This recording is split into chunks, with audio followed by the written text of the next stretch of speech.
Assalamualaikum warahmatullahi wabarakatuh. Innal hamdalillah nahmaduhu wa nasta'inuhu wa nastaghfiruh wa na'udzu billahi min shururi anfusina wa sayyiati a'malina. May yahdihillahu fala mudhillalah wa may yudlil fala hadiyalah. Asyhadu an la ilaha illallah wahdahu la syarikalah wa asyhadu anna Muhammadan abduhu wa rasuluh sallallahu alaihi wa ala alihi wa ashabihi wa man tabi'ahum bi ihsanin ila yaumiddin wa sallama tasliman katsira. Amma ba'd. Qala Allah Ta'ala fi kitabihil karim, ya ayyuhalladzina amanu taqullaha haqqa tuqatih wa la tamutunna illa wa antum muslimun. Ahibbati ikhwani wa akhwati fillah, a'azakumullah. Alhamdulillah, kita bersyukur kepada Allah Subhanahu wa Ta'ala pada kesempatan malam yang mulia ini kita sekalian dapat kembali dipertemukan oleh Allah di dalam majlis kajian kita, di dalam membahas kitab Riyadhus Shalihin.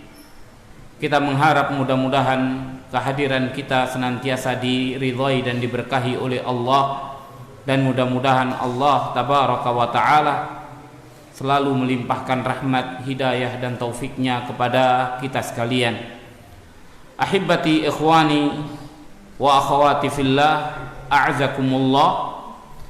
Pada kesempatan malam yang mulia ini kita ada di dalam pembahasan tentang babul ikhlas wa ikhdarin niyyah fi jami'il a'mal wal aqwal wal ahwal al bariza wal khafiyah. Yani bab keikhlasan dan menghadirkan niat di segala amal-amal dan perkataan-perkataan dan keadaan-keadaan yang nampak maupun yang tersembunyi. Kita sampai pada hadis nomor 2, yaitu hadis wa an ummil mu'minina ummi Abdillah Aisyah radhiyallahu anha qalat qala Rasulullah sallallahu alaihi wasallam yaghzu jaisul yaghzu jaisun al-ka'bata fa idza kanu bi baida'a minal ardi yukhsafu bi awwalihim wa akhirihim. Qalat qultu ya Rasulullah kaifa yukhsafu bi awwalihim wa akhirihim wa fihim aswaquhum wa man laysa minhum. Qala yukhsafu bi awwalihim wa akhirihim thumma yub'atsuna ala niyyatihim. Muttafaqun alaih wa hadha lafdul Bukhari. Dikatakan di sini dari Ummul Mukminin Ummu Abdillah Aisyah radhiyallahu anha, beliau berkata, telah bersabda Rasulullah sallallahu alaihi wasallam, satu pasukan akan memerangi Ka'bah. Yaghzu jaisun al-Ka'bah. Satu pasukan akan memerangi Ka'bah. Maka apabila mereka telah berada di tanah lapang yang luas daripada bumi, maka Allah tenggelamkan bi awwalihim, yang awal dari mereka, wa akhirihim, dan yang terakhir dari mereka, yakni dari awal sampai akhir. Qalat, Aisyah berkata, ya Rasulullah, qultu, aku berkata, wahai Rasulullah, bagaimana mungkin ditenggelamkan di dalam tanah? Yang pertama dan yang terakhir Sedangkan pada mereka ada orang-orang pedagang yang mereka ahlul aswaq, orang-orang yang ingin pergi ke pasar, tapi kebetulan jalannya sama dengan jalannya pasukan tadi. Waman laisa minhum, dan di antara mereka ada yang bukan dari mereka pasukan itu. Rasul bersabda, yukhsafu bi awwalihim, akan ditenggelamkan yang pertama dari mereka, wa akhirihim, dan yang terakhir dari mereka. Kemudian mereka akan dibangkitkan pada hari kiamat sesuai dengan niat-niat mereka. Hadis diriwayatkan oleh oleh muttafaqun alaih, yakni Bukhari dan Muslim, dan ini adalah lafaz Bukhari. Di dalam hadis yang mulia ini, hadis ini diriwayatkan dari Ummul Mukminin. Ummul Mukminin ini dietlakkan kepada semua istri-istrinya Nabi sallallahu alaihi wasallam. Yani mereka disebut Ummul Mukminin dikarenakan ungkapan pentakziman kepada istri-istrinya Rasul sallallahu alaihi wasallam, sehingga mereka diletakkan kedudukannya seperti seorang ibu bagi masing-masing kaum mukminin. Kemudian dikarenakan hurmatun nikahihin, dikarenakan diharamkan pernikahan dengan istri-istrinya Rasul sallallahu alaihi wasallam. Tidak ada yang boleh menikahi istrinya Rasul sallallahu alaihi wasallam. Maka dari itu adalah Ummul Mukminin. Ini sekali adalah ta'zim, penghormatan kepada mereka istrinya Rasulullah sallallahu alaihi wasallam. Ummul Mukminin di sini adalah Aisyah radhiyallahu anha, yang kunyahnya adalah Ummu Abdillah. Beliau mengambil kunyah Ummu Abdillah karena anak daripada saudara perempuannya adalah Abdullah ibnu Zubair ibnul Awwam, anaknya Asma, anak daripada Asma yang kebetulan mungkin ketika kecilnya dirawat oleh Aisyah radhiyallahu anha sebagai keponakan, sehingga Aisyah memakai nama keponakannya untuk kunyahnya. Dikatakan bahwasanya Aisyah pernah hamil kemudian keguguran, dan anak yang keguguran itu disebut namanya adalah Abdullah, akan tetapi ini dianggap ustub'id, yakni sangat jauh, karena Aisyah tidak pernah punya anak. Beliau Ummul Mukminin Aisyah radhiyallahu anha, Ummu Abdillah Siddiqah binti Siddiq. Beliau adalah Siddiqah binti Siddiq, anaknya As-Siddiq. Yani ahabbun nisa ila Rasulillah sallallahu alaihi wasallam, yang paling dicintai dari wanita oleh Rasul sallallahu alaihi wasallam. Maka beliau dinikahi Rasul sallallahu alaihi wasallam sebelum hijrah, dan beliau digauli oleh Rasul sallallahu alaihi wasallam setelah hijrah, sepulang dari perang Badar, sepulang daripada perang Badar tahun kedua Hijriyah.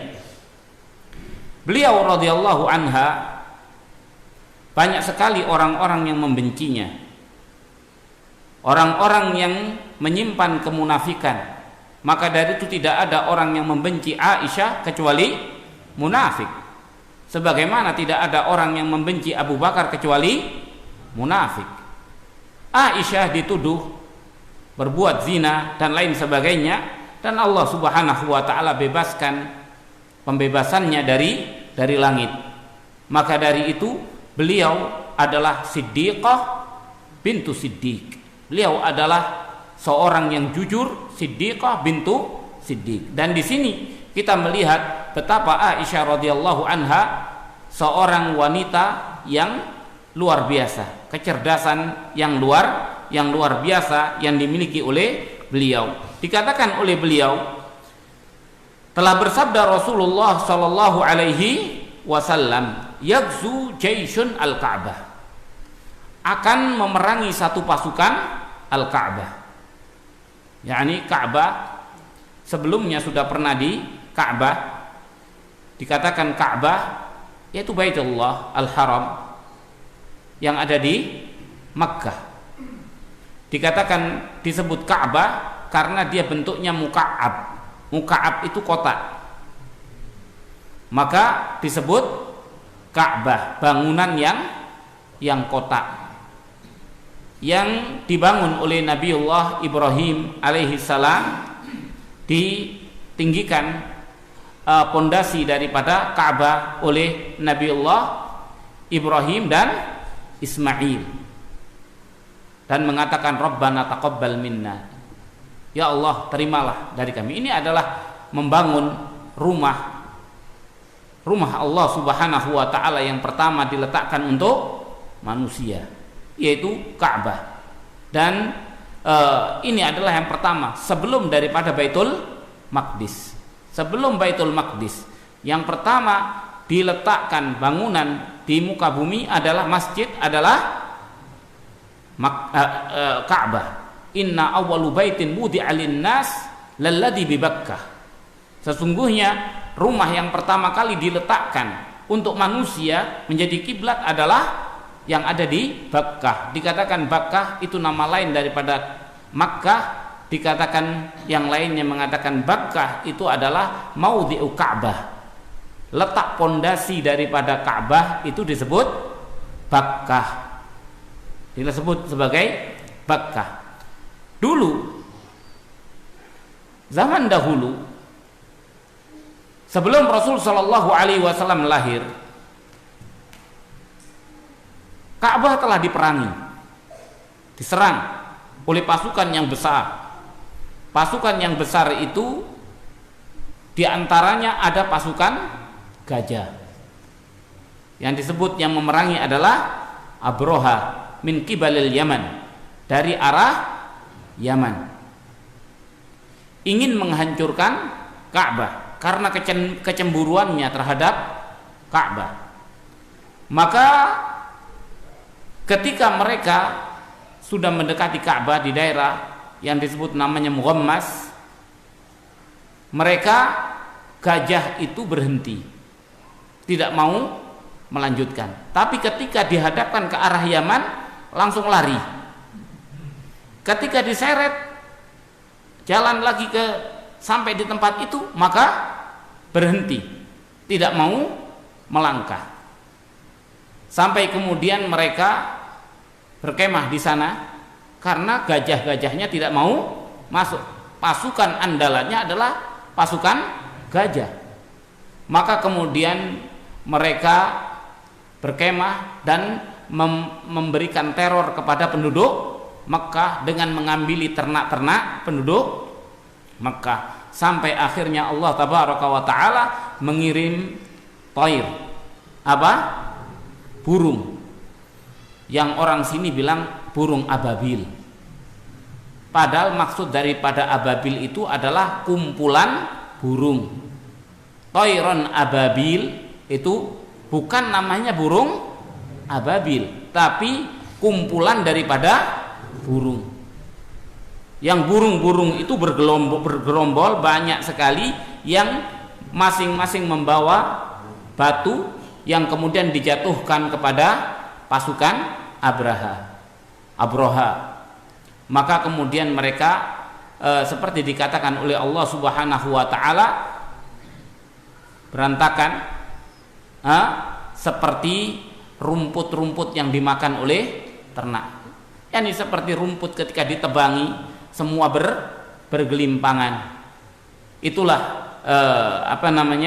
pasukan Abroha. Ala kulli hal, bahwasannya Ka'bah dulu pernah diserang.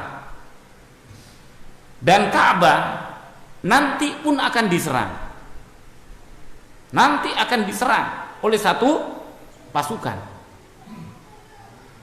Dan ketika Rasul Shallallahu Alaihi Wasallam pada waktu Hudaybiyah, bukankah ontanya Rasul Shallallahu Alaihi Wasallam juga mengalami hal yang sama dengan fil?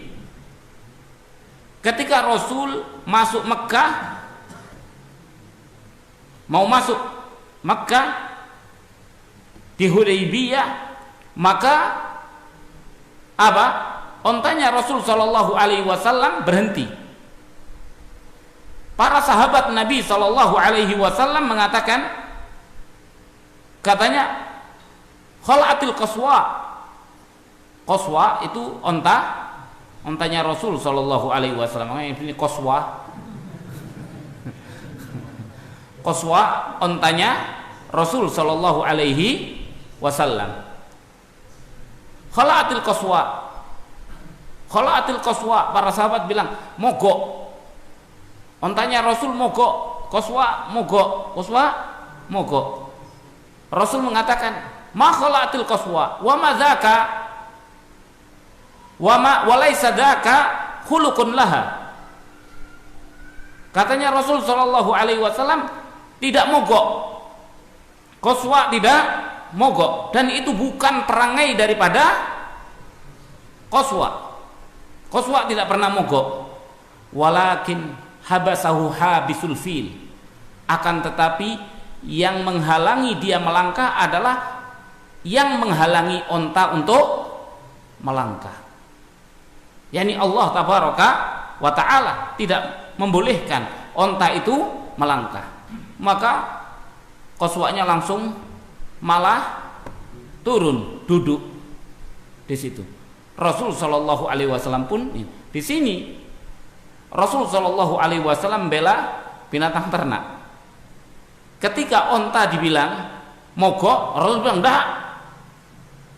Onta ini tidak pernah mogok. Bukan perangainya onta ini untuk mogok. Padahal dia adalah onta. Karena Rasul tidak mengizinkan kedzaliman walaupun kepada binatang. Itulah Nabi kita Muhammad sallallahu alaihi wasallam menjelaskan, dia dihalangi oleh yang menghalangi onta gajah untuk masuk. Di sini dikatakan nanti, makanya Rasul sallallahu alaihi wasallam ketika Fathu Makkah, Rasul tidak menyerang Ka'bah dan tidak terjadi peperangan sama sekali. Tidak ada peperangan, tidak ada pertumpahan darah sama sekali. Masuk dengan damai ke Ka'bah. Nanti akan ada orang-orang yang akan memerangi Ka'bah. Sampai sekarang kita mendapatkan betapa bencinya orang-orang terhadap Ka'bah. Mereka orang-orang yang menyimpan kemunafikan. Makanya tidak ada orang yang benci kepada Makkah, benci kepada Madinah kecuali munafik. Dan tidak ada orang yang cinta kepada Makkah dan Madinah kecuali dia ada keimanan. Ada keimanan. Karena Allah Subhanahu wa taala tanamkan bagi orang-orang yang mukmin memiliki rasa cinta kepada dua negeri itu. Negeri Makkah dan negeri Madinah. Ahabul biqa' ilallah Makkah. Negeri yang paling dicintai oleh Allah Subhanahu wa taala adalah Makkah. Maka setiap orang yang ada keimanan kepada Allah, ia pasti akan mencintai apa yang dicintai oleh Allah tabaraka wa ta'ala. Dikatakan pasukan ini akan menyerang Ka'bah. Yaghzu jaisyun al-Ka'bah. Fa idza kanu bi Baida, apabila mereka ada di Baida. Baida itu yakni ardun wasi', tanah yang luas, yang datar, luas. Maka ketika mereka sampai di sana, yukhsafu, ditenggelamkan oleh Allah Subhanahu wa taala. Yang awal dan yang akhir. Ungkapan di dalam bahasa Arab yang awal dan yang akhir bukan berarti tengah-tengahnya, ndak. Awal dan akhir berarti yang pertama sama yang belakang. Tengah-tengahnya ndak, bukan. Maksudnya adalah seluruhnya. Makanya Aisyah mengatakan, Aisyah berkata, "Qultu, aku berkata wahai Rasulullah, kaifa yukhsaf bi awwalihim wa akhirihim?" Bagaimana mungkin ditenggelamkan yang awal sampai yang akhirnya? Wa fihim aswaquhum. Di sana ada aswaq. Aswaquhum yakni ahli suq. Ahli suq. Apa ahlinya? Ahli suq. Penghuni pasar, orang yang biasa berangkat mencari pasar, karena dahulu pasar itu sama seperti sekarang. Ada namanya, kalau di Jawa ada pasar Rabu, pasar Kamis, pasar, orang nyari pasaran, ngejar pasaran. Nah, kalau dulu orang Quraisy pasarnya jauh. Orang Quraisy pasarnya jauh, ke Syam sama ke Yaman. Li ila fi Quraisy ila fihim rihlatash syita'i was-shaif. Maka mereka berjagangnya 2 kali ke negeri Syam. Dalam setahun 2 kali mereka berangkat ke negeri Syam sama negeri Yaman, karena mereka ada di tengah-tengah. Maka kadang ahli suq itu kalau ada orang pasukan tidak mungkin buat jalan baru, ia akan melewati jalan yang sama. Nanti mereka pun akan mengiringi. Makanya Aisyah mengatakan, apakah dihancurkan dari awal sampai akhirnya? Padahal di situ ada orang yang ngejar pasar. Waman laisa minhum, ada orang yang bukan dari mereka. Hanya pas ketepatan dengan mereka. Semuanya dihancurkan. Dikatakan Rasul, iya, semuanya akan ditenggelamkan. Semua akan ditenggelamkan. Kemudian dikatakan oleh Rasul, summa yub'atsuna ala niyatihim. Kemudian mereka dibangkitkan berdasarkan dengan niat mereka. Di sini dikatakan ini ada tahdzir, ada peringatan bagi orang-orang yang dekat-dekat dengan ahli maksiat dan dekat-dekat dengan orang ahli kezaliman.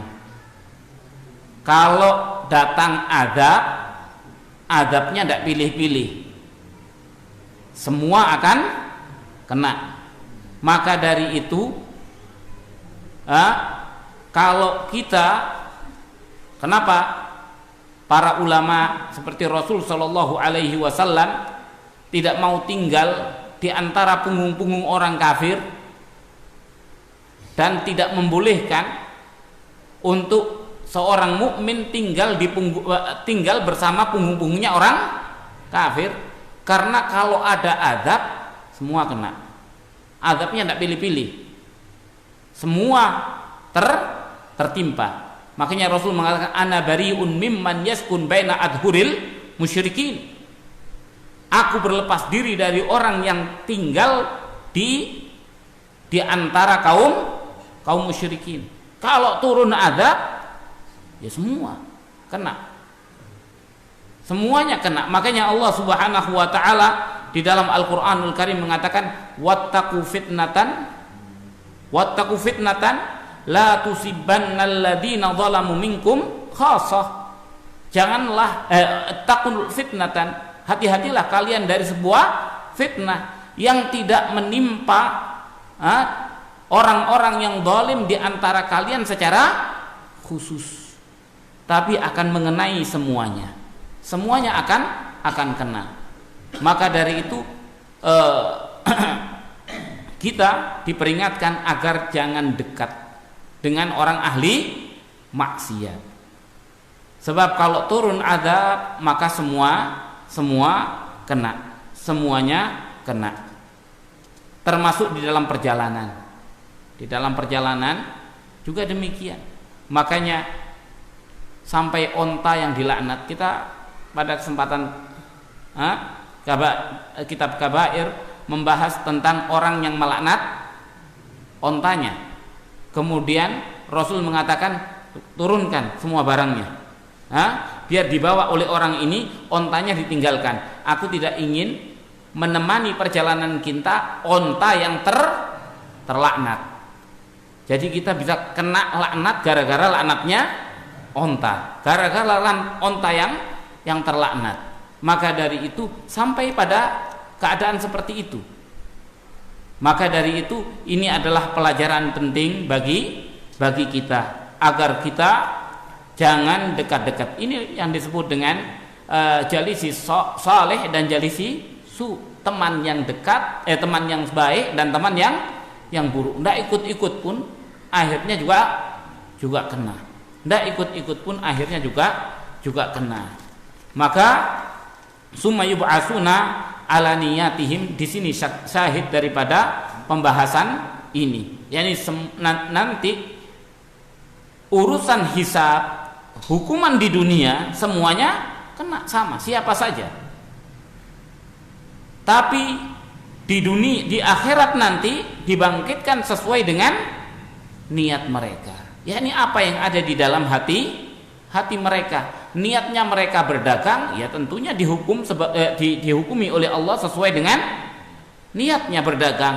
Niatnya hanya pas jalan mau silaturahmi, mau ini, ya sudah, tidak ada masalah. Yang membeda, kalau yang pasukannya niatnya menyerang Ka'bah, maka mereka akan diminta pertanggungjawabannya. Maka dari itu, seperti yang kita berulang kali mengatakan, hisab fil akhirah, hisab di akhirat itu hisabul qulub. Hisab di akhirat itu hisab apa? Hisab hati, bukan zahir. Zahir itu iya, dia nampak. Kalau orang sudah zahirnya ini amalnya jelek, maka dilihat hatinya.